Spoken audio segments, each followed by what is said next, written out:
بسم الله الرحمن الرحيم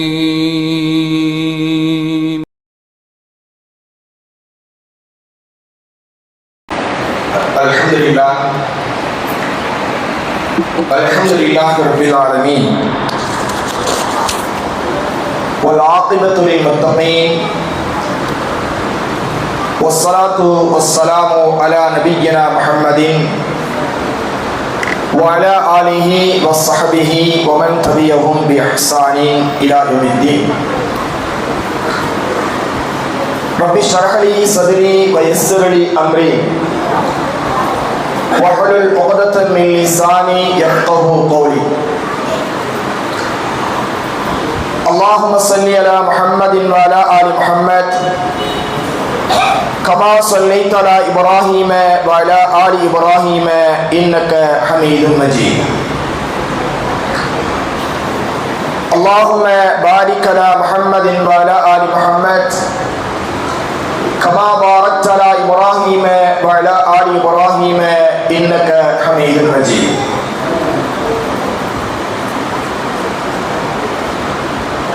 கண்ணியத்திற்குரிய எல்லாமல்ல அல்லாஹுவின் நல்லடியார்களே, அன்பிற்குரிய சகோதரர்களே, சகோதரிகளே, தாய்மார்களே, மாணவர்களே, அல்லாஹுடைய பேருள்ளால் பெரும் கிருபையினால் புனிதமிக்க இந்த ரமலானுடைய மாதத்தில் அல்லாஹுடைய அன்பையும் அருளையும் பெற்றுக்கொள்ள வேண்டும் என்ற ஒரு உன்னதமான நோக்கத்தில் அல்லாஹ் ரப்பல் ஆலமீன் நம் மீது கடமையாக்கி இருக்கக்கூடிய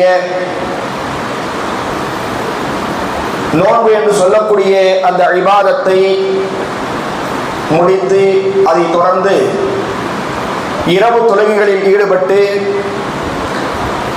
அதன் தொடர்ச்சியாக மார்க்க சம்பந்தமான சில விஷயங்களை உள்வாங்கி அதை நம்முடைய வாழ்க்கையில் கடைபிடிக்க வேண்டும் என்கின்ற ஒரு உயர்ந்த நோக்கத்தோடு நாம் எல்லாம் அல்லாஹுடைய இல்லத்தில் ஒன்று கூடியிருக்கின்றோம். அல்ஹம்துலில்லாஹ். அல்லாஹ் ரப்பல் ஆலமீன் இந்த அமர்வை நன்மைக்குரிய அமர்வாகவும் நமக்கெல்லாம் பயன் தரக்கூடிய ஒரு அமர்வாகவும் ஆக்கி அருள் புரிய வேண்டும் என்று ஆரம்பமாக பிரார்த்தனை செய்து கொள்கின்றேன். கண்ணியத்திற்குரிய சகோதரர்களே, தாய்மார்களே, கடந்த 4 தினங்களாக அந்த 72 கூட்டத்தினர் என்கின்ற ஒரு தலைப்பை மையமாக வைத்து வழிதவறிய கொள்கை உடையவர்கள் யார் என்பதை நாம் தொடராக அறிந்து கொண்டு வருகின்றோம். அதிலே நேற்றைய தினம் அஹ்மதியா ஜமாத் என்று சொல்லக்கூடிய காதியானிகளை பற்றி உண்டான பல்வேறு செய்திகளை நாம் அறிந்து கொண்டோம். இன்றைய தினம் முஅத்தஸிலாக்கள் என்று சொல்லக்கூடிய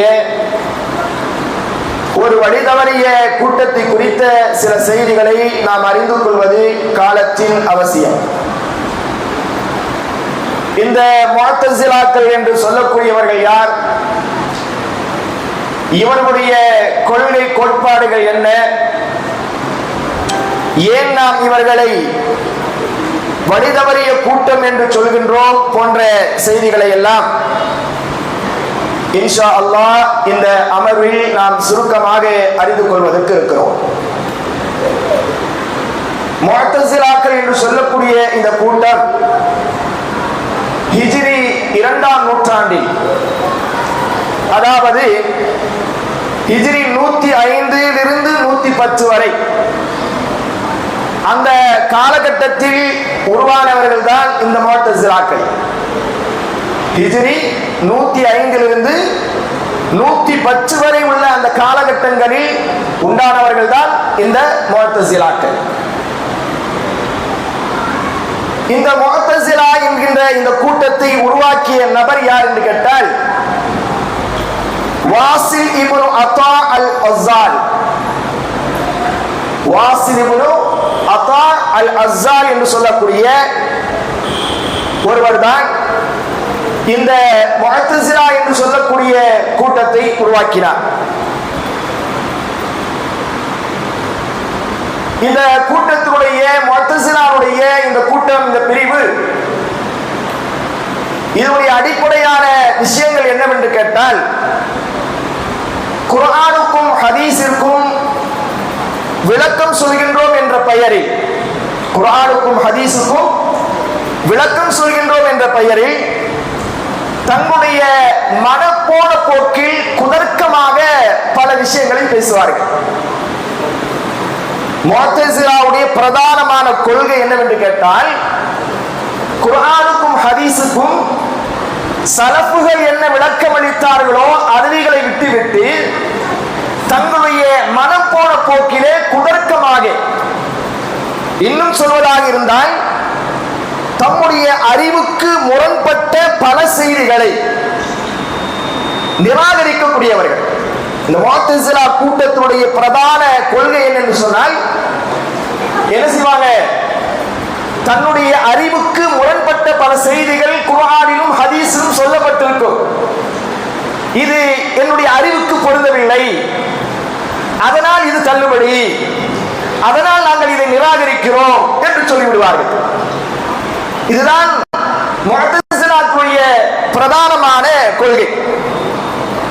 அந்த அடிப்படையில் தான் இந்த முஅத்தஸிலாக்கள் ஏராளமான ஹதீஸுகளை நிராகரித்திருக்கிறார்கள் அல்லது ஹதீஸுகளுக்கு மாற்று விளக்கம் அளித்திருக்கிறார்கள் என்பதையெல்லாம் நாம் பார்க்கிறோம்.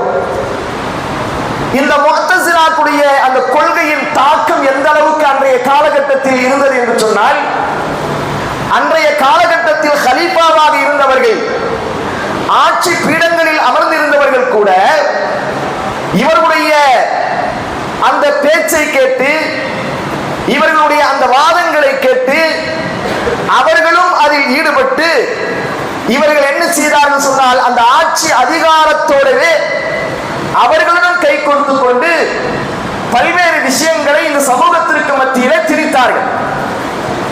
அதோடு மாத்திரமல்ல, யாரெல்லாம் இவர்களுக்கு எதிராக பேசுகிறார்களோ அவர்கள் மீதெல்லாம் வன்முறைகளை கட்டவிழ்த்து விட்டார்கள். அப்படியான ஒரு கூட்டம் தான் இந்த முஅத்தஸிலா என்று சொல்லக்கூடிய இந்த கூட்டம். சரி, அந்த முஅத்தஸிலா என்று சொல்லக்கூடிய கூட்டம் இப்ப இருக்குதா?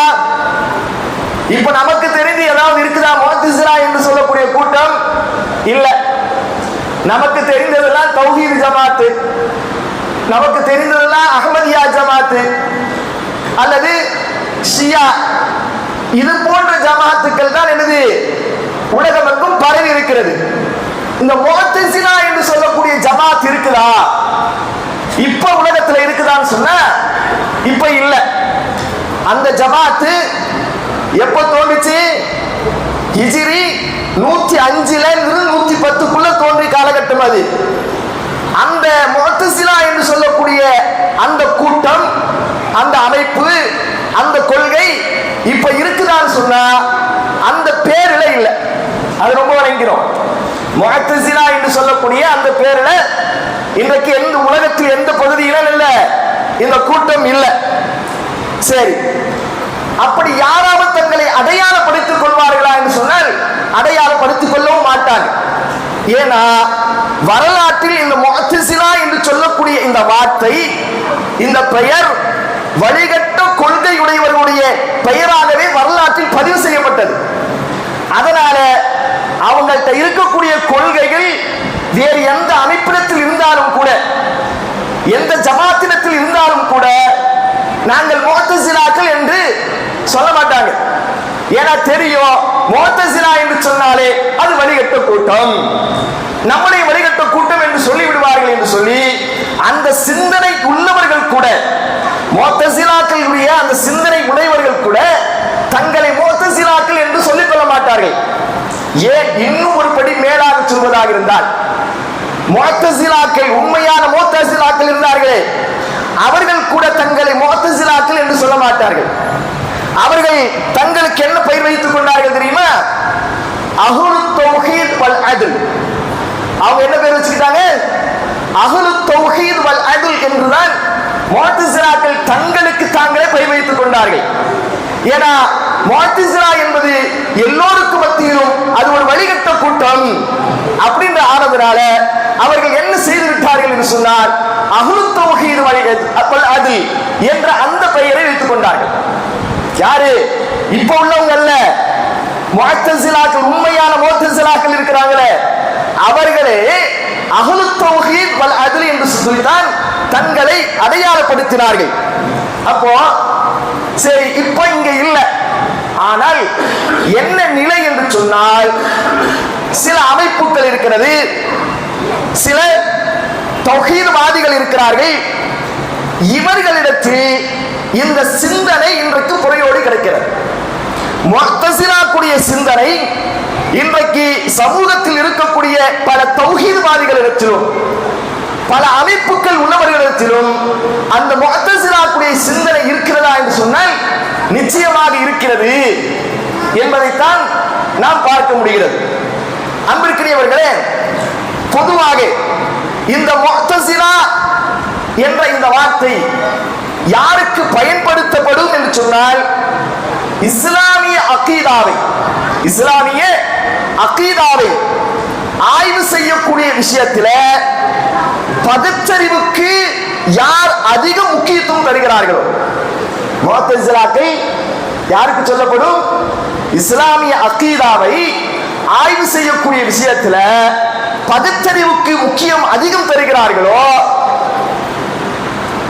இதுல லாஜிக் இல்ல அப்படின்னு பேசுறாங்களோ அவங்க தான் முஅத்தஸிலா. இது குர்ஆனுக்கு மாறாக இருக்கிறது, குர்ஆனுடைய இந்த ஹதீஸ் இதற்கு முரண்பாடாக இருக்கிறது என்றெல்லாம் லாஜிக்காக பேசுறாங்களே, பகுத்தறிவை பயன்படுத்தி பேசுறாங்களே, அவர்களுக்குத்தான், அந்த கூட்டத்தார்களுக்குத்தான் பொதுவாக முஅத்தஸிலா என்று சொல்லப்படும். இப்ப இதுல யாரையும் நாம எடுத்துட்டு வரல, அந்த ஜமாத்து முஅத்தஸிலா, இந்த ஜமாத்து முஅத்தஸிலா என்றெல்லாம் சொல்வதற்கு இல்லை. ஏன்? யார் லாஜிக்கை, யார் பகுத்தறிவை அதிகமாக பயன்படுத்தி குர்ஆன் ஹதீஸை மோத விடுகிறார்களோ அவர்களுக்கு தான் எது பேரு? முஅத்தஸிலா என்று பேர். இப்ப நீங்க தீர்மானிச்சுக்கணும், நாம தீர்மானிச்சுக்கணும், யார் குர்ஆன் ஹதீஸ், குர்ஆனுக்கு இந்த ஹதீஸ் முரண்பாடாக இருக்கிறது அல்லது லாஜிக்காக இந்த ஹதீஸ் ஒத்து வரல என்றெல்லாம் ஹதீஸுகளை நிராகரிக்கிறார்களோ அவர்களை நாம் என்ன செய்யலாம்? முஅத்தஸிலா சிந்தனை உடையவர்கள். ஏன்னா ஒட்டுமொத்தமாக முஅத்தஸிலா என்று சொல்ல முடியாது, முஅத்தஸிலா சிந்தனை உடையவர்கள் என்று தான் சொல்லணும். ஏன்னா முஅத்தஸிலா இந்த சிந்தனையோடு மட்டுமல்ல, அவர்களுக்கு இன்னும் பல்வேறு சிந்தனைகள், சித்தாந்தங்கள்லாம் இருக்குது. அதெல்லாம் ஒட்டுமொத்தமாக ஒரு ஜமாத்திட்ட இருக்குதா அப்படின்னு பார்த்தா இருக்காது, அங்கங்க சில விஷயங்கள் இருக்கும். அப்போ அந்த சிந்தனை கூட நமக்கு இருக்கக்கூடாது. முஅத்தஸிலாக்குடைய வரலாற்றில் அவர்கள் வழிகட்டவர்கள், தங்களுக்கு தாங்களே முஅத்தஸிலா என்று சொல்வதற்கு கூட வெட்கப்பட்டார்கள். அதனால தான் அவங்க என்ன செஞ்சிட்டாங்க? அஹ்லுத் தௌஹீத் வல் அத்ல் அப்படின்னு பெயர் வச்சுக்கிட்டாங்க. விளங்குங்களா? அப்போ அந்த மாதிரியான கொள்கை உடையவர்கள் இன்றைக்கு நம்முடைய சமூகத்திலும் என்ன செய்றாங்க? அந்த சிந்தனை உடையவர்கள் பல அமைப்புகளிலும் இருப்பதை நாம பார்க்க முடிகிறது. சரி, இப்போ சில விஷயங்களுக்கு வரலாம். முஅத்தஸிலா அப்படின்னா என்னங்க அர்த்தம்?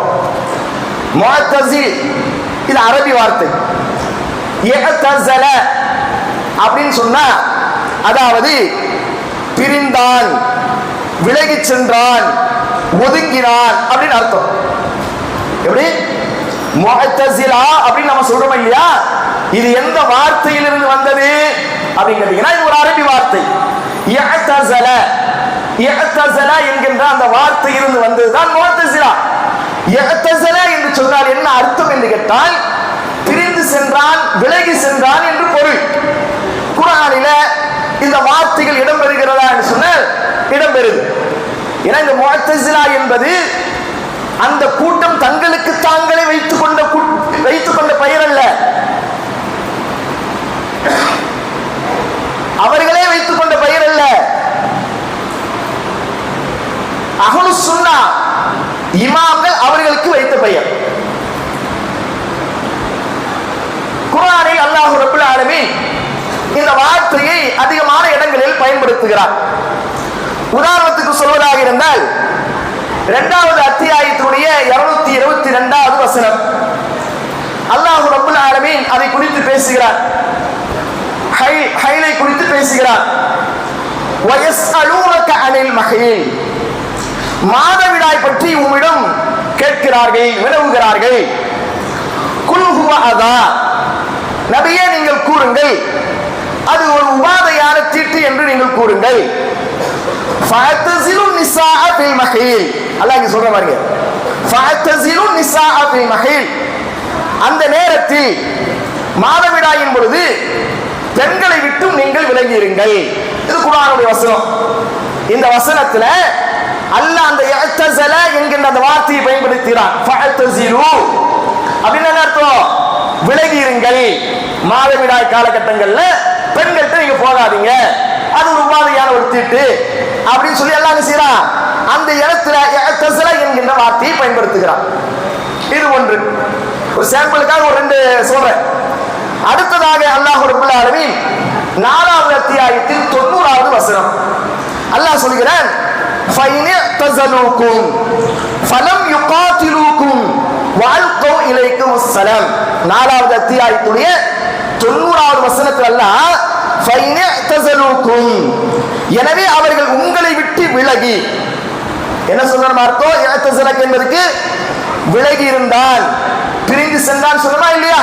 அப்ப இஅ்தஸல என்று சொன்னால் அல்லாஹ் சொல்றான் ஃபைனதஸலூகும் ஃபலம் யுகாதிலூகும் வஅல்கௌ இலைக்குமுஸ் ஸலாம்.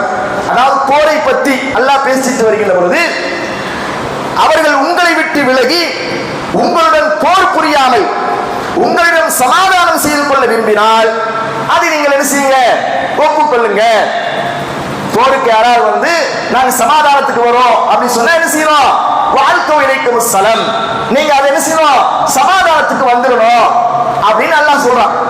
அப்போ நாங்கள் நீங்கி இருக்கிறோம், விலகி இருக்கிறோம் என்று அந்த வார்த்தையை அல்லாஹ் இங்க பயன்படுத்துறான். இஅ்தஸல அப்படின்ற அந்த வார்த்தையை என்ன செய்யறான்? அல்லாஹ் பயன்படுத்துறான். அதே போன்று வஇல்லம் துமினு ஃபஅ்தஸிலூன், மேலும் நீங்கள் என் மீது நம்பிக்கை கொள்ளவில்லையானில் என்னை விட்டு நீங்கள் விலகிக் கொள்ளுங்கள் என்று மூசா அலைஹிஸ்ஸலாத்து வஸ்ஸலாம் அவர்கள் தம்முடைய சமூகத்திற்கு சொன்ன விஷயத்தையும் நாம அல்லாஹ் குர்ஆன்ல பதிவு செய்கிறான். அப்ப அங்கேயும் இஅ்தஸல என்கின்ற அந்த வார்த்தையை அல்லாஹ் பயன்படுத்துகிறான் என்பதை பார்க்கிறோம். அப்ப இந்த வசனங்கள் எல்லாம் எதை சுட்டி காட்டுகிறது சொன்னால், இந்த இஅ்தஸல என்பது விலகி சென்றான், பிரிந்து சென்றான் அப்படின்ற அந்த ஃபஅ்தஸிலூன் என்ற அந்த செயல், அந்த சொல் இங்க பயன்படுத்தப்பட்டிருக்கிறது அப்படின்றத அதுல இருந்து வந்ததுதான் முஅ்தஸிலா. ஓகேங்களா? இஅ்தஸிலா என்கின்ற அந்த வார்த்தையிலிருந்து வந்ததுதான் முஅ்தஸிலா. இப்போ உங்களுக்கு நல்ல வழங்கி இருக்கும். முஅ்தஸிலா என்று சொன்னால் என்ன அர்த்தம்? பிரிந்து சென்ற கூட்டம், விலகி சென்ற கூட்டம். விலகிடுச்சா? விலகிடுச்சுல? ரைட், வாங்க அடுத்தது வாங்க. சரிங்க, இந்த பெயரை ஏன் அந்த கூட்டத்துக்கு வச்சாங்க? முஅ்தஸிலா என்று சொல்லி அஹ்லு சுன்னா இமாம்கள் ஏன் அவர்களுக்கு அந்த பெயரை வைத்தார்கள் அப்படின்னா அதற்கு ஒரு காரணம் இருக்கிறது. அதற்கு ஒரு காரணம் இருக்கிறது. என்ன அப்படின்னு கேட்டீங்கன்னா, ஹஸன் அல் பஸரி ரஹ்மஹுல்லாஹ் அவர்கள் ஹிஜ்ரி அந்த 105 வாக்குல வாழ்ந்தவர்கள், தாபியின்ல ஒருவர், மிகப்பெரிய மார்க்க அறிஞர் ஹஸன் அல் பஸரி ரஹ்மஹுல்லாஹ். இவர் ஒரு தாபி, சஹாபாக்களை எல்லாம் சந்தித்தவர். இவருடைய காலகட்டத்தில் ஒரு குழப்பம் ஏற்படுகிறது.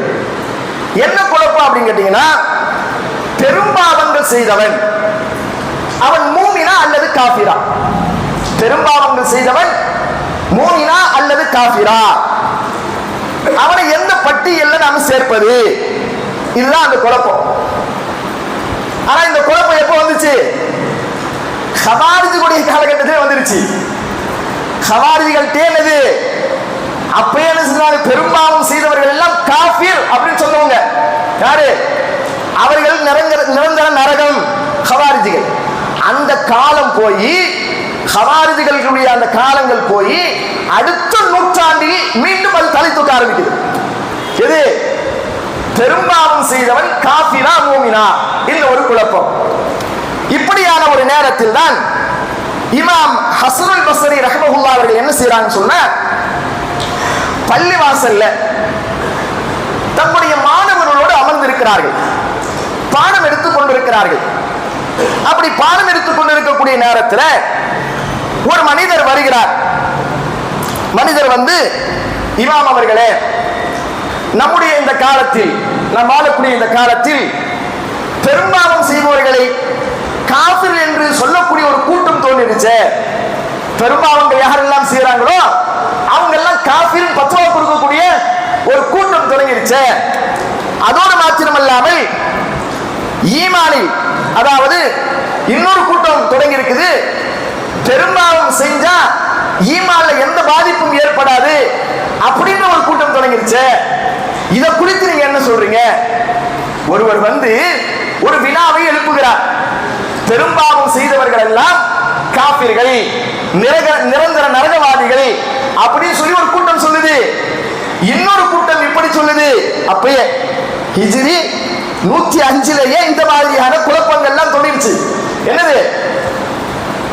பெரும்பாலும் செய்தால் ஈமானுக்கு எந்த பாதிப்பும் ஏற்படாது அப்படின்னு ஒரு சாரார். இன்னொரு கூட்டம் பெரும்பாலும் செய்தவங்க காஃபிர் தான் அப்படின்னு அடிச்சு சொல்லக்கூடிய ஒரு கூட்டம். இதை குறித்து உங்கள் கருத்து என்ன? இமாம் கேட்கிறாங்க. ஒரு மார்க்கறிஞர், அவர்தான் சொல்லி ஆகணும். அதனால அவரிடத்திலே கேட்கிறார்கள். அந்த மனிதர் கேட்கிறார். இப்ப அவர் தானே சொல்லணும், அவர் தானே பதில் சொல்லணும். தெரிஞ்சா தெரியும் சொல்வாரு, இல்லாட்டி பார்த்துட்டு சொல்றேன்னு சொல்லணும் இல்லையா? ஹதீஸ் கிதாபுகள் ஆய்வு செஞ்சுட்டு சொல்றேன்னு சொல்லணும். அந்த மாதிரி கொஞ்ச நேரம் என்ன செய்யறாருன்னு சொன்னா, இமாம் ஹசனுல் பஸ்ரி ரஹ்மஹுல்லாஹ் கேள்வி கேட்டோடனே பதில சொல்ல கொஞ்சம் சிந்திக்கிறாங்க. ஆமா, இப்படியான கூட்டங்கள் இருக்கிறதே அப்படின்னு சொல்லி சிந்தித்துக் கொண்டிருக்கக்கூடிய நேரத்திலேயே கூட்டத்தில் இருந்து அவருடைய மாணவர் ஒரு ஆள், என்ன செஞ்சிட்டாரு? அவர் தான் யார் சொன்னாரு? என்ன பேர் சொன்ன ஆரம்பத்துல? இமாம் ஹசனுல் பஸ்ரி ரஹ்மஹுல்லாஹ்வுடைய அந்த அவையில் இருக்கக்கூடிய வாசில் பின் அத்தா அல் அஸார் என்று சொல்லக்கூடியவர். அவர் என்ன செய்யறாரு சொன்னா, உடனே எழுந்து சொல்கிறார். பதில் அவர்கிட்ட வரக்கூடாது, இமாம் ஹசனுல் பஸ்ரி அவங்கள்ட்ட தான் கேட்கிறாங்க. ஆனா அந்த அவையில் இருந்த இந்த வாசில் இப்னு அத்தா என்று சொல்லக்கூடியவர் அவர் எழுந்து என்ன சொல்றாரு சொன்னா, அதாவது பெரும்பாலும் செய்தவர்கள் முஸ்லிம் அல்ல, காஃபிரும் அல்ல, ரெண்டுக்கும் இடைப்பட்ட நிலையில் உள்ளவர்கள் அப்படின்னு ஒரு பதில் சொல்றார். ஒண்ணு முஸ்லிம் அல்லது காஃபிர் சொல்லணுமா இல்லையா? ஆனா இவர் என்ன சொல்றாரு? முஸ்லிமும் கிடையாது, காஃபிரும் கிடையாதுங்க அப்படின்ற ஒரு விஷயத்தை சொல்றார். இந்த விஷயம் இமாம் ஹசனுல் பஸ்ரி ரஹ்மத்துல்லாஹி அவர்களுக்கு உடன்பாடு இல்லை. அப்ப அவங்க என்ன செய்றாங்க? அமைதியாக இருக்கிறாங்க. இவர் என்ன செஞ்சாரு? இந்த வாசில் இப்னு அத்தா என்று சொன்னவர் உடனே என்ன செஞ்சாரு? அவர் அந்த கொள்கையில் உறுதியாயிட்டார். ஒரு பெரும்பாவம் செய்து விட்டால் அவன் மூமினும் இல்ல, காபிரும் இல்ல. கடைசியில் அது அவருடைய கொள்கையாவே மாறிவிட்டது. என்னது? அல் மன்சிலத்து பைனல் மன்சிலத்தைனி, அல் மன்சிலத்து பைனல் மன்சிலத்தைனி அப்படின்ற ஒரு கொள்கையாகவே ரெண்டுக்கும் மத்தியில முமினும் கிடையாது, காபிரும் கிடையாது அப்படின்னு சொல்லிட்டு அவர் ஒரு கொள்கையாக ஆக்கி கொண்டு என்ன செஞ்சாரு? அந்த அவையிலிருந்து நீங்கி போறார். எனவே அந்த சபையில் அது வரைக்கும் இருந்தவர் இந்த கருத்தை சொன்ன உடனேயே இமாம் ஹசன் பஸ்ரி ஏற்கவில்லை என்று சொன்ன உடனேயே அந்த கூட்டமைப்பில் இருந்து, அந்த ஜமாத்தில் இருந்து, அந்த சபையில் இருந்து என்ன செய்யறாரு? விலகி சென்று அதே பள்ளிவாசல்ல வேறொரு மூலையில போய் உட்கார்ந்தார்.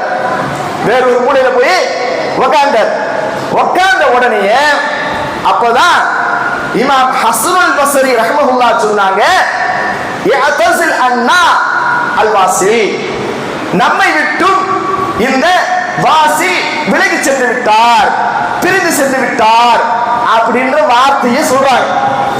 அந்த வார்த்தைக்கு பிறகுதான் அவர் சார்ந்த எல்லாருக்கும் முஅ்தஸிலாக்கள், அவர் அங்க போய் உட்கார்ந்தாரா, அவர் கருத்து எல்லா இடங்கள்லையும் ஏதாவது ஒரு கருத்து சொன்னா ஆதரவு திருப்பத்துக்கு ஒரு 4 பேர் இருப்பானா இல்லையா? அந்த மாதிரி இவர் சொன்ன கருத்து சரிதான், பெரும்பாவம் செய்துவிட்டால் அவர் மூமினும் அல்ல, காஃபிரும் அல்ல அப்படி சொல்லி அவர்களுக்கு சாதகமாக பல நபர்களுக்கு என்ன செஞ்சாங்க? சேர்ந்து விட்டார்கள். இப்படித்தான் இந்த முஅத்தஸிலா என்று சொல்லக்கூடிய கூட்டம் உருவானது. இதுதான் முஅத்தஸிலாவுடைய கூட்டம் உருவானது. பெயர் வந்ததற்கு காரணம் அதுதான். இந்த பெயர் யார் வச்சது? இமாம் ஹஸன் அல் பஸ்ரி வச்சது. ஏன்? தன்னுடைய சபையில் இருந்து அவர் ஒரு கருத்தோடு, குர்ஆன் ஹதீஸ்க்கு மாற்றமாக அவருடைய கருத்தோடு என்ன செஞ்சிட்டாரு? விலகி சென்றாரா இல்லையா? அதனால விலகி சென்ற கூட்டம் அப்படின்னு சொல்லி அவருக்கு பெயர் வைத்தாச்சு. சரி, இது முடிஞ்சிச்சா? அதுக்கு அடுத்தது இவங்க இந்த அதாவது இந்த கொள்கையோடு இருந்தாங்களான்னு சொன்னா இல்ல. அப்படியே காலங்கள் உருண்டோடுகிறது. தங்களுக்கு என்று ஒரு கூட்டம் உருவாகிய உடனே சில கொள்கைகளை அவர்கள் வகுத்து விடுகிறார்கள். என்ன அப்படின்னா, இப்ப எப்படி தப்லீக் ஜமாத்துக்கு 6 நம்பர் இருக்குதோ அதே போல இவர்கள் 5 கொள்கையை வைக்க ஆரம்பிச்சிட்டாங்க. என்னென்ன அப்படின்னா, இந்த முஅத்தஸிலாத்துக்கு 5 கொள்கை இருக்கிறது. ஒன்றாவது தௌஹீத். தௌஹீத் என்கின்ற ஒரு கொள்கை. தௌஹீத்னா நமக்கு எல்லாருக்கும் தெரியும். நல்ல கொள்கை தானேங்க. தௌஹீத் என்கின்ற கொள்கை நல்ல கொள்கை தானே, அப்புறம் நல்ல நல்ல விஷயம் தானே அப்படின்னு நம்ம சொல்லுவோம். ஆனா அந்த தௌஹீதுக்கு இவர்கள் என்ன விளக்கம் வைக்கிறார்கள் அப்படின்றத நம்ம பின்னாடி பார்ப்போம். முதலாவது தௌஹீத் என்கிற ஒரு கொள்கை. நல்ல ஞாபகத்தில் வச்சுக்கிறோம். தௌஹீத் கேள்வி வரும். தௌஹீத் என்கிற ஒரு கொள்கை. இரண்டாவது அல் அத்ல். இரண்டாவது என்ன? அல் அத்ல். அத்ல் என்று சொன்னால் நீதி என்ற அர்த்தம். அரபியில அத்லுக்கு என்ன அர்த்தம்? நீதி, ஆதில், நீதி செலுத்தக்கூடியவன். ரசூலுல்லாஹி ஸல்லல்லாஹு அலைஹி வஸல்லம் சொன்னாங்களா இல்லையா? என்னது? சபஅத்து யுல்லுஹுல்லாஹு ஃபீ ظில்லிஹி யௌம லா இல்லா இல்லா லில்லுஹு. நாளை மறுமையில் 7 கூட்டத்தார்கள் இல்லையா, எந்த விதமான நிழலும் இல்லாத அந்த நாளில் அல்லாஹ் 7 கூட்டத்தார்களுக்கு நிழலை தருவான் அப்படின்னு சொன்னாங்களா இல்லையா ரசூலுல்லாஹ்? அதுல முதலாவது யாரு? அல் இமாம் அல் ஆதில், நீதி செலுத்தக்கூடிய இமாம். ஆதில் என்று சொன்னால் நீதி வழங்கக்கூடியவர். அப்ப அதில் என்று சொன்னால் நீதி என்று அர்த்தம். ஓகேவா? சரி, 2 கொள்கை. ஒன்று தௌஹீத், இரண்டாவது அதில் என்று சொல்லக்கூடிய இந்த கொள்கை. மூன்றாவது அல் வஅது வல் வஈத். மூன்றாவது கொள்கை என்னமா? அல் வஅது வல் வஈத். வாக்கு மற்றும் எச்சரிக்கை. வஅதுனா வாக்குறுதி. வஅதுனா என்னது? அல் கரீமு இதா வஅத வஃபா. சங்கைக்குரியவன் வாக்கை நிறைவேற்றுவான் என்றெல்லாம் நிச்சயம் சொல்லுவோம். அப்போ ஆயத்துல் முனாஃபிகி ஸலாஸத் ஹதீஸ்ல இதெல்லாம் ஞாபகத்துல வரும். நமக்கு ஹதீஸ்ல வரும் ஆயத்துல் முனாஃபிகி ஸலாஸத்துன், முனாஃபிக்குடைய அடையாளங்கள் 3 அப்படின்னு சொல்லும்போது இதா வஅத வாக்குறுதி அளித்தால் அஹ்லஃப அதுக்கு மாறு செய்வான் அப்படிலாம் ஹதீஸ்ல வரும். அப்போ வஅத் அப்படின்னா வாக்குறுதி. வஅத் என்னது? வாக்குறுதி. வஈத் அப்படின்னா எச்சரிக்கை. வஅதுனா வாக்குறுதி, வஈத் என்று சொன்னால் எச்சரிக்கை. அப்ப இது ரெண்டையும் வஅத் அல் வஈத் அப்படின்ற ஒரு கொள்கை. எத்தனை கொள்கை ஆச்சு? 3 ஆச்சா? தௌஹீத் 1, இரண்டாவது என்னமா? அதில், மூணாவது வஅத் அல் வஈத். வஅத் அல் வஈத் மூணாவது கொள்கை. நாலாவது கொள்கை என்ன அப்படின்னு கேட்டீங்கன்னா, அல் மன்சிலத்து பைனல் மன்சிலத்தைனி. அல் மன்சிலு பைனல் மன்சிலத்தைனி, இரண்டுக்கும் மத்தியில் உள்ள நிலை. இது ஒரு கொள்கை. அல் மன்சிலு அல் மன்சிலத்து பைனல் மன்சிலத்தைனி. நல்ல ஞாபகம் வச்சுங்க. அல் மன்சிலத்து பைனல் மன்சிலத்தைனி, இரண்டுக்கும் இடையில் உள்ள நிலை அப்படின்னு அர்த்தம். அதுக்கு இரண்டுக்கும் இடையில் உள்ள நிலை அப்படின்னு அர்த்தம். இது ஒரு கொள்கை. ஐந்தாவதாக அல் அம்ரு பில் மஅரூஃபி வன் நஹ்யு அனில் முன்கர். அல் அம்ரு பில் மஅரூஃப் வன் நஹ்யு அனில் முன்கர் எல்லாருக்கும் தெரியும். அம்ரு பில் மஅரூஃப்னா என்ன அர்த்தம்? நன்மையை ஏவுதல், வன் நஹ்யு அனில் முன்கர் தீமையை தடுக்குதல். இந்த கொள்கைத்தான் முஅத்தஸிலாக்களுடைய பிரதானமான கொள்கை. 5 கொள்கை. ஒன்று தௌஹீத், இரண்டாவது அதில், மூன்றாவது அல் வஅது வல் வஈத், நான்காவது அல் மன்சிலத்து பைனல் மன்சிலத்தைன், ஐந்தாவது அம்ரு பில் மஅரூஃப் வன் நஹ்யு அனில் முன்கர். இந்த 5 கொள்கை தாங்க இந்த பிரதானமான கொள்கை. சரி, இந்த கொள்கை தௌஹீத்னு சொல்லுமே. தௌஹீத் சொல்ற நல்ல கொள்கை தானங்க. இது என்னங்க தப்பு இருக்குது அப்படின்னு நாம நினைப்போம். ஆனா இவங்க தௌஹீத் என்ற உடனே நமக்கு என்ன ஞாபகம் வரும்? ஓரிரை கொள்கை. அதுதான் வரும் இல்லையா? இவர்கள் இந்த தௌஹீத் என்பதற்கு இவர்கள் ஒரு பரந்த விரிந்த தௌஹீத் என்பதை சொல்றாங்க. எந்த அளவுக்கு சொன்னா, தௌஹீத் என்று சொன்னால் என்ன தெரியுமா? அல்லாஹ் ஒருவன், ஓகே, அவனுக்கு இணையாளன் கிடையாது, இதுவும் சரி. மூன்றாவது, அவனை கொண்டு எதுவும் இல்லை, இதெல்லாம் குர்ஆன்ல வருது. எப்படி? அல்லாஹு அஹத், அல்லாஹ் ஒருத்தன், லைஸ கமிஸ்லிஹி ஷைஉன், அவனுக்கு இணையாக ஒண்ணு கிடையாது, அப்படிலாம் குர்ஆன்ல வருது. இதெல்லாம் ஓகே. மூன்றாவதாக இன்னும் சில அந்த தௌஹீதுக்கு அவர்கள் விளக்கம் சொல்லுகின்ற பொழுது அவர்கள் என்ன சொல்கிறான்னு சொன்னா, சேர்த்து சொல்லுகின்ற பொழுது அல்லாஹ் ஒருவன், அவனுக்கு இணை இல்லை, அவன் போன்று யாரும் இல்லை, அதே போல இன்னஹு ஸமீஉன் பஸீர், அவன் பார்ப்பவன், செவியேற்பவன், இதெல்லாம் அப்படியே சொல்லிட்டு வந்து தௌஹீதுக்கு முரணான சில விஷயங்களை அங்கு பதிவு செய்றாங்க. என்ன? அவனுக்கு உடல் இல்லை, அவனுக்கு ஒப்பு இல்லை, அவனுக்கு தோற்றம் இல்லை, அவனுக்கு சதை இல்லை, அவனுக்கு ரத்தம் இல்லை, அவனுக்கு உள்ளம் இல்லை, அவனுக்கு நீளம் இல்லை, அவனுக்கு நிறம் இல்லை, அவனுக்கு சுவை இல்லை, அவனுக்கு வாடை இல்லை, அவனுக்கு முன்மாதிரி இல்லை, அவனுக்கு உஷ்ணம் இல்லை, அவனுக்கு குளிர்ச்சி இல்லை, அதே போல அவனுக்கு ஈரம் இல்லை, அவனுக்கு காய்தல் இல்லை, நீளம் இல்லை, அகலம் இல்லை, சேர்த்தலும் இல்லை, பிரிவதும் இல்லை, அசைவதும் இல்லை, அசையாதிருப்பதும் இல்லை. இந்த கொள்கைலாம் சேர்ந்து வந்துருது. எப்படி? ஃபர்ஸ்ட் 3 கொள்கை சரிதான். எது? அல்லாஹ் ஒருவன் தான், அவனுக்கு இணை இல்லை, லைஸ கமிஸ்லிஹி ஷைஉன், அவனை போன்று யாரும் இல்லை, இதெல்லாம் சரி. அடுத்து கொண்டு வந்தா பாருங்க, அவனுக்கு உருவம் இல்லை என்று சொல்லி இங்கதான் மாறுபடும். இன்றைக்கும் கூட அந்த கொள்கையுடையவர்கள் நம்மில் முஸ்லிம் சமூகத்தில் ஒரு கூட்டம் அல்ல, முஸ்லிம் சமூகத்தில் பெரும்பாலானவற்றில் இருக்கக்கூடிய ஒரு விஷயம் என்ன தெரியுமா? அல்லாஹுக்கு உருவம் இல்லை. அல்லாஹுக்கு இப்போ கூட நம்ம சமூகத்தில் ஒண்ணும் கிடையாது. உங்க வீட்டுக்கு போங்க, உங்க மனைவிட்டு கேளுங்க, அல்லாஹுக்கு உருவம் இருக்குதான்னு கேளுங்க, முழிப்பாங்க. கொஞ்சம் தௌஹீத்வாதிகளாக இருந்தால், குர்ஆன் சுன்னாவை படித்தவர்களாக இருந்தால் அவன் இருக்குன்னு சொல்லிடுவாங்க. இல்லை என்று சொன்னால் என்ன நிலை தெரியுமா? அல்லாஹுக்கு அது எப்படிங்க? அல்லாஹுக்கு இன்னைக்கும் சுன்னத் ஜமாஅத்தில் நீங்க போய் கேட்டா கூட, இமாம்கள் இடத்தில் கேட்டா கூட அல்லாஹுக்கு உருவம் இல்லை. ஏன்னா அப்படித்தான் நம்முடைய மனசுல, நம்முடைய தமிழகத்துல அப்படித்தான் பதிவு செய்யப்பட்டிருக்கு. எப்படி? பாட்டின் மூலமாகவே நம்முடைய உள்ளத்தில் பதிவு செய்யப்பட்ட உண்மை என்ன தெரியுமா? உலக மக்கள் யாவருக்கும் உண்மையானவர். அறிவப்படுவர். எப்படி? உலக மக்கள் யாவருக்கும் உண்மையானவர், உருவமற்ற இறைவனுக்கே உண்மையானவர். அனிபா பாதி என்ன செஞ்சிட்டாரு? இறைவன் என்று சொன்னால் அவருக்கு உருவம் இல்லை அப்படின்னு சொல்லி நல்லா ஆழமா பதிய வச்சாச்சு, நல்லா ஆழமா பதிய வச்சாச்சு. அதனால நாம யாரிடத்தில் போய் கேட்டாலும் அல்லாஹுக்கு உருவம் இருக்குன்னு சொல்றியா, சரியான வஹாபினி அப்படின்னு யாரை சொல்வார்கள்? நம்மை சொல்வார்கள் இல்லையா? ஆனால் உண்மை இது யாரு? இந்த கொள்கை இது யாருடைய கொள்கை? உருவம் இல்லை என்று சொல்லக்கூடிய கொள்கை யாருடைய கொள்கை? முஅத்தஸிலாவுடைய கொள்கை, அஹ்லு சுன்னாவுடைய கொள்கை அல்ல. இறைவனுக்கு உருவம் உள்ளது, ஆனால் அதுக்கு ஒப்புமை கூறக்கூடாது, அவ்வளவுதான். அல்லாஹ் கை இருக்குன்னு சொல்றானா, கை இருக்குது, அது போல இது போல என்றெல்லாம் நாம கற்பனை செய்யக்கூடாது. அல்லாஹ்வுக்கு உருவம் இருக்கிறது, கால் இருக்கிறது, கண் இருக்கிறது, தலை இருக்கிறது, கை இருக்கிறது, எல்லாம் இருக்கிறது என்று அல்லாஹ் குர்ஆன்ல சொல்றான். நபிகள் நாயகம் ஸல்லல்லாஹு அலைஹி வஸல்லம் பல இடங்களிலும் அதை பதிவு செய்றாங்க.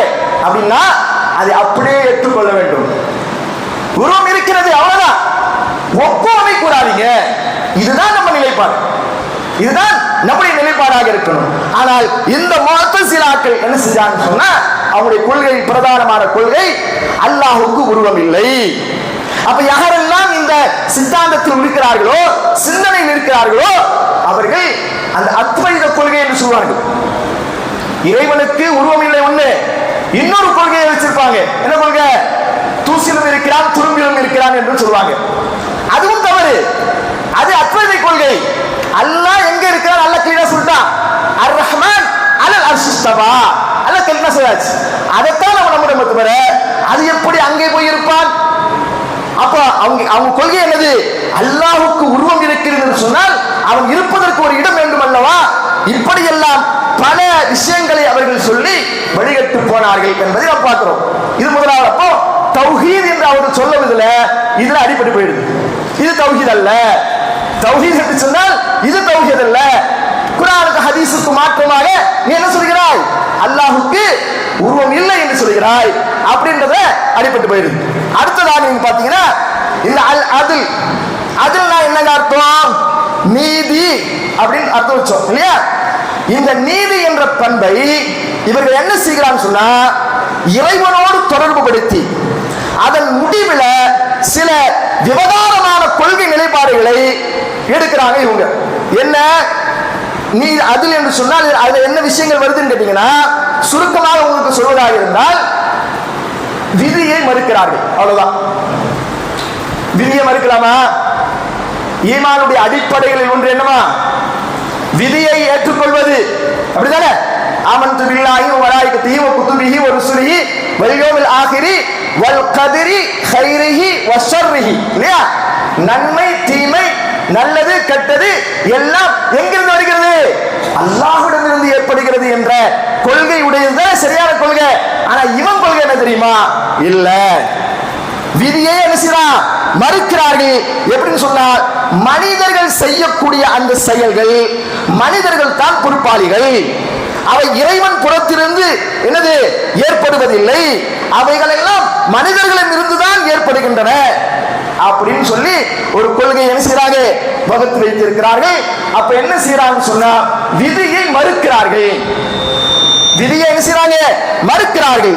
அப்போ விதியை மறுப்பது என்பதும் முஅ்தஸிலாவுடைய அடிப்படை கொள்கைகளில் ஒன்று என்பதை புரிஞ்சுக்கிறோம்.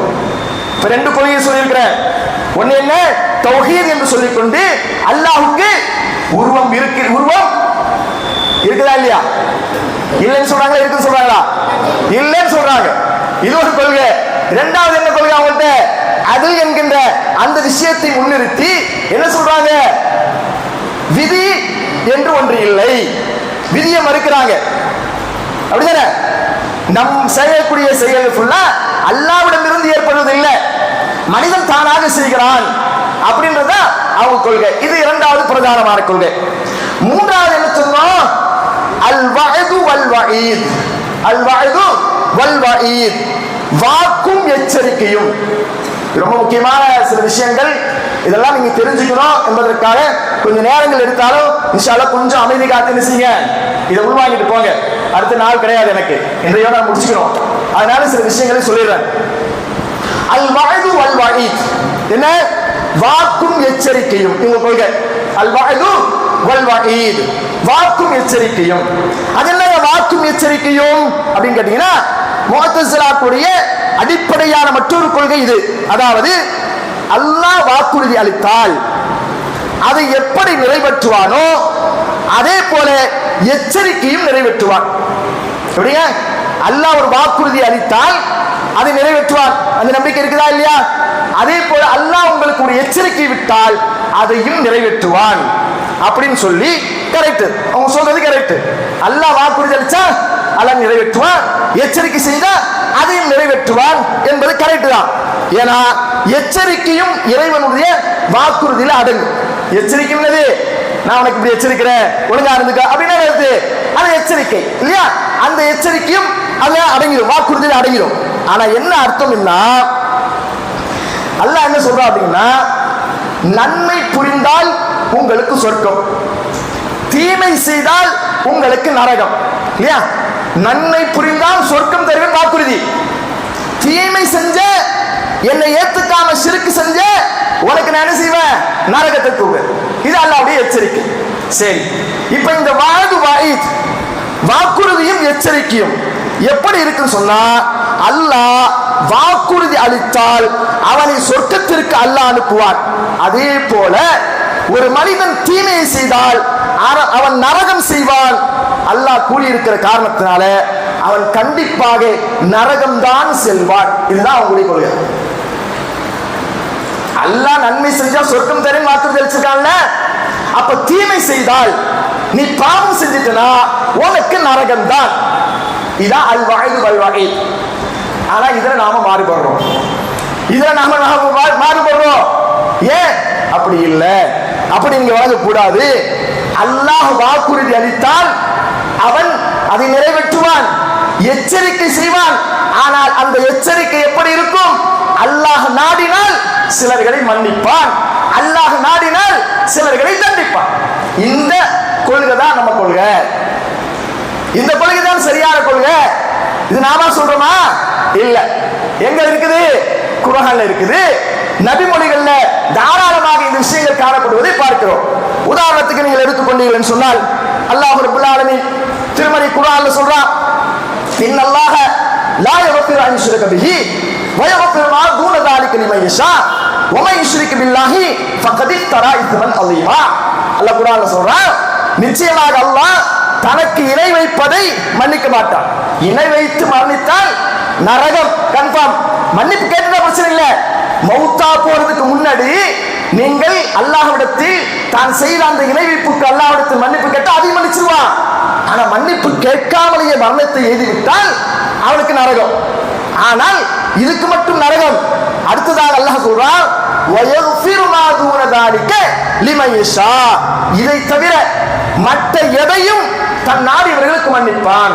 மற்ற எந்த பாவமா இருக்கட்டும், ஜினா செய்யற, விபச்சாரம் செய்யற, குடிக்கிற, சூதாடுற எல்லாம் பெரும்பாலும் தான். ஆனாலும் அல்லாஹ் என்ன செய்யறான்? நாடினால் மன்னிப்பான். இப்படித்தான் நீ கல்வியை வளர்த்துக் கொள்ளணும் தவிர பெரும்பாலும் செஞ்சுட்டான் அல்லாஹ் என்ன வாக்குறுதி அளிக்கிறான், எச்சரிக்கை செஞ்சிருக்கிறான் இல்லையா, அவன் நரகத்திற்கு தான் போவான் என்பது அறிவுடைமை அல்ல, அறிவார்ந்த விஷயம் அல்ல. அப்ப நீ முஅத்தஸிலா என்று சொல்லக்கூடிய கொள்கையில் இருக்கிறாய்.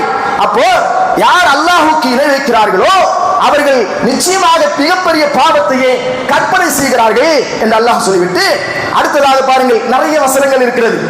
இந்த அல்லாஹ் தன் நாடியவர்களுக்கு மன்னிப்பை கொடுப்பான் என்கின்ற இந்த செய்தி பல குர்ஆனுடைய வசனங்கள் இருக்கிறது. ஒரு இன்னொரு வசனத்தை சொல்கிறேன் பாருங்கள். அதே போல அல்லாஹ் சொல்றான், யக்ஃபிரு லிமன் யஷாஉ வ யுஅذிபு மன் யஷா. யக்ஃபிரு லிமன் யஷாஉ வ யுஅذிபு மன் யஷா. தன் நாடியவர்களுக்கு அவன் மன்னிக்கிறான். எப்படி? தன் நாடியவர்களுக்கு அவன் மன்னிக்கிறான். வ யுஅذிபு மன் யஷா. தன் நாடியவர்களை தண்டிக்கவும் செய்கிறான். அல்லாஹ் எச்சரிக்கை செஞ்சிட்டாரே, ஏன் அவன் தண்டிக்கிறான், ஏன் மன்னிக்கிறான் கேட்க முடியுமா? லில்லாஹி முல்கு ஸமாவாத்தி வல் அர்து வலில்லாஹி முல்கு ஸமாவாத்தி வல் அர்து வமா பைனஹுமா வ இலைஹில் மஸீர். அல்லாஹ் அடுத்ததாக சொல்றான், இன்னும் வானங்களிலும் பூமியிலும் அவற்றுக்கு இடையும் இருக்கும் எல்லாவற்றின் மீது உள்ள ஆட்சி அவனுக்குரியது. அவன்கிட்ட போய் கேள்வி கேட்பியா? நீ ஏன் தண்டிக்கிற, ஏன் தண்டிக்காம விட்டு கேள்வி கேட்க முடியுமா? நிச்சயமாக முடியாது. அவன் நாடியவர்களை மன்னிப்பான், நாடியவர்களை தண்டிப்பான். அப்ப அல்லாஹ் எச்சரிக்கை விட்டுட்டான், அதனால தண்டிச்சுதான் ஆகணும் அப்படின்னு சொல்வது என்பது அறிவுடைய ஒரு விஷயமா என்பதை நாம் சிந்திக்க வேண்டும். இப்படி நிறைய வசனங்களை நாம் என்ன செய்யலாம், குர்ஆன்ல பார்க்கலாம். அடுத்ததாக ஒரே ஒரு ஹதீஸ், இதுக்கு உதாரணத்துக்கு ஒரு ஹதீஸ் சொல்ற பாருங்க, நல்ல ஞாபகத்தில் வச்சுங்க. பெரும்பாவங்களுக்கு இறைவன் நாடினால் மன்னிப்பு உண்டு, இது நம்முடைய கொள்கை. பெரும்பாவங்களுக்கு இறைவன் நாடினால் மன்னிப்பு உண்டு.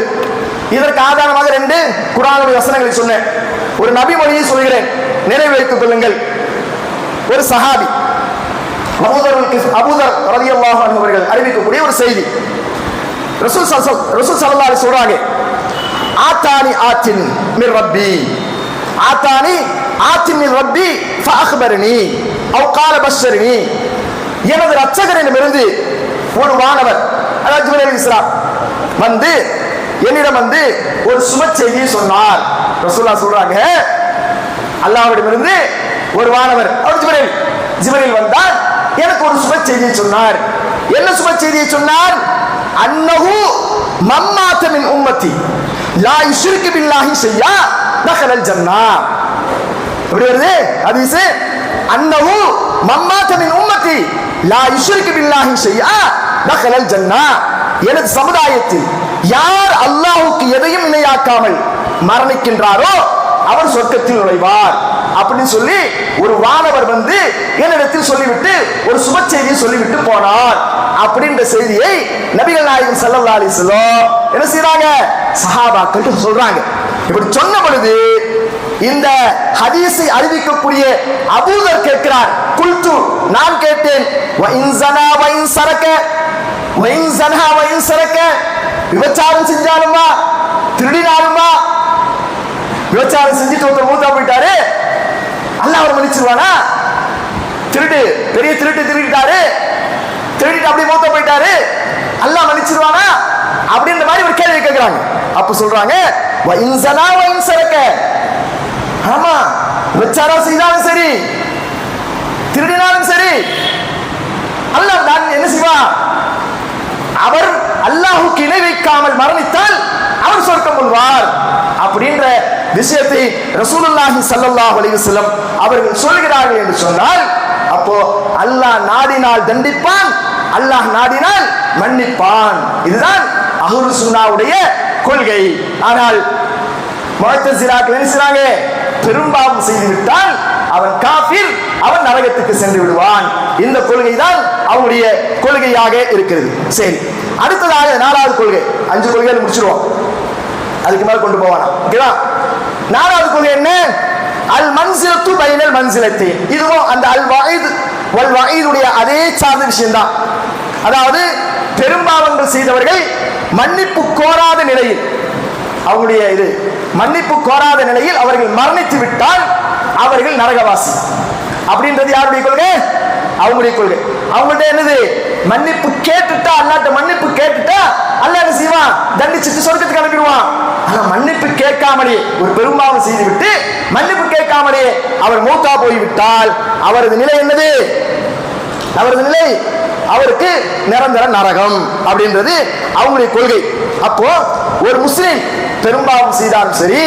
அவன் மூமினாக இருக்கிறான் நம்முடைய கொள்கை என்ன ஒரு முஸ்லிம் பெரும்பாவம் செஞ்சிட்டான்னு சொன்னால் அவன் காபிரா இல்லை அவன் மூமின் தான் பெரும்பாவம் செய்தால் அவன் இஸ்லாத்தை விட்டு வெளியேறி விட்டான் என்று சொல்ல முடியாது அது அவனது ஈமானில் குறை ஏற்படுத்துமே தவிர மொத்த ஈமானையும் பாதிக்குமா என்று சொன்னால் பாதிக்காது அதனால்தான் சொல்லுவாங்க ஹலில் ஈமானு யஸீது வ யன்குஸ் ஈமான் கூடும் குறையுமா என்று சொன்னால் நாம் கூடும் குறையும் எப்படி யஸீது பித்தா நீங்கள் அல்லாஹ்வுக்கு வணக்க வழிபாடுகளை அல்லாஹ்வுக்கு வழிபடுகின்ற பொழுது அல்லாஹ்வுக்கு கட்டுப்படுகின்ற பொழுது உங்களுடைய ஈமான் அதிகரிக்கும் வயன் குஸ்பில் ராசியா பாவங்கள் செய்கின்ற பொழுது குறையும் அவ்வளவுதான் தவிர அவன் ஈமான்தாரியே இல்லை என்று சொல்ல முடியாது என்பதுதான் அஹ்லுஸ் சுன்னாவுடைய அந்த இமாம்களுடைய ஒரு பார்வையாக இருப்பதை நாம் பார்க்கிறோம் அடுத்ததாக இதெல்லாம் சுருக்கமாக சொல்லிட்டு போறேன் அடுத்ததாக 5வது விஷயம் என்ன சொன்ன 5வது விஷயம் சொல்லுமா தம்பி நீ சொல்லு 5வது விஷயம் என்ன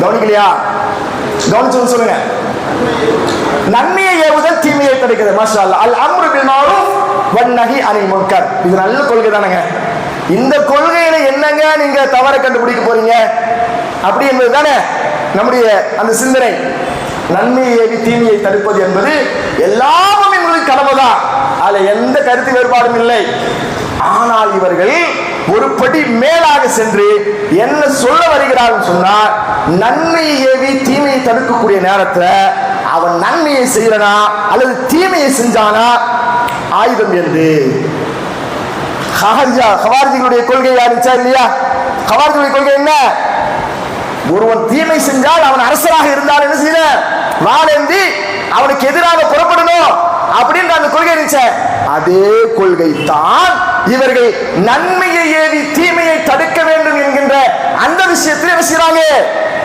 வைத்திருக்கிறார்கள் அப்படின்றத பார்க்கிறோம் நம்ம ஏற்கனவே அதை பத்திலாம் நிறைய ஹதீசுகளையும் குர்ஆனுடைய வசனங்களையும் சொல்லியாச்சு இல்லையா ஒரு ஆட்சி தலைவர் அவர் ஒரு கெட்ட ஆட்சியை செய்து கொண்டிருந்தாலும் கூட என்ன செய்யக்கூடாது அவருக்கு எதிராக நாம் வாழ்ந்த கூடாது என்று சொன்னோம் ஆனால் இவர்கள் என்னது நன்மை ஏவி தீமையை செய்யக்கூடிய நேரத்தில் யாராவது தொழுகலன்னு சொன்னா அவங்க வீட்டுக்குள்ள புகுந்து அடிச்சு தொழுகவா அப்படின்னு சொல்லி என்ன செய்யறது கொஞ்சம் கொடூரமாக நடந்து கொள்வது இதெல்லாம் அவங்களுடைய கொள்கை தீமையை செய்யறாங்க என்ன செய்யறது எந்த கை தீமை செஞ்சோ ஒரே வெட்டு போடு அப்படின்ற மாதிரி உண்டான கொள்கை தான் அல் அம்ரு பில் மஅரூஃப் வன் நஹி அனில் முன்கர் அப்படின்ற அந்த கொள்கையை தான் இந்த முஅத்தஸிலாக்களிடத்துல மிக பிரதானமான கொள்கை. அப்ப இந்த 5 கொள்கைகளும் தான் அவருடைய பிரதானமான கொள்கையாக இருந்திருக்கிறது என்பதை பார்க்கிறோம். அப்ப நாம பார்க்கணும், இந்த கொள்கை யாரிடத்திலெல்லாம் இருக்கிறதோ அவர்களுக்கெல்லாம் அந்த முஅத்தஸிலாக்குடைய சிந்தனை இருக்கிறது. இதுல நாம் மிக முக்கியமாக பார்க்க வேண்டியது, குர்ஆன் ஹதீஸை பேசுகின்ற பொழுது, குர்ஆன் ஹதீஸை சொல்ல வருகின்ற பொழுது அறிவுக்கு இது முரண்படுகிறது என்ற காரணத்திற்காக யாராவது ஹதீஸை நிராகரித்தால் அல்லது குர்ஆனுடைய வசனங்களை நிராகரித்தால் அவர்களுக்கு நிச்சயமாக அவர்களுக்கு முஅத்தஸிலாக்குடைய அந்த சிந்தனை இருக்கிறது என்பதை நாம் விளங்கிக் கொள்ள வேண்டும். இன்ஷா அல்லாஹ். அல்லாஹ் ரப்பல் ஆலமீன் இது குறித்து பல்வேறு விஷயங்கள் இருந்தாலும் கூட நம்ம சுருக்கமாக தெரிந்து கொள்ள வேண்டிய பல்வேறு விஷயங்களை இங்கே நாம் சொல்லியிருக்கிறோம். இன்ஷா அல்லாஹ் மற்றொரு நேரங்களில் வேறு கொள்கையுடையவர்களை பற்றிலாம் இன்னும் சில தினங்கள் கிடைத்தால் இன்ஷா அல்லாஹ் நம்ம நினைச்சால் மற்ற ஆண்டுகளில் இன்ஷா அல்லாஹ் நாம் பார்த்துக் கொள்வோம். அல்லாஹ் ரப்பல் ஆலமீன் இதுவரைக்கும் நாம் என்னெல்லாம் சொன்னோமோ அதையெல்லாம் உள்வாங்கிய நீங்கள் இன்ஷா அல்லாஹ் அதன் அடிப்படையில் நடப்பதற்கு வல்ல ரஹ்மான் நம் அனைவர்களுக்கும் ஒரு நல்ல வாய்ப்பை ஏற்படுத்தி தருவாராக. வாஹிரு தஅவானா அல்ஹம்துலில்லாஹி ரப்பில் ஆலமீன். والحمد لله رب العالمين.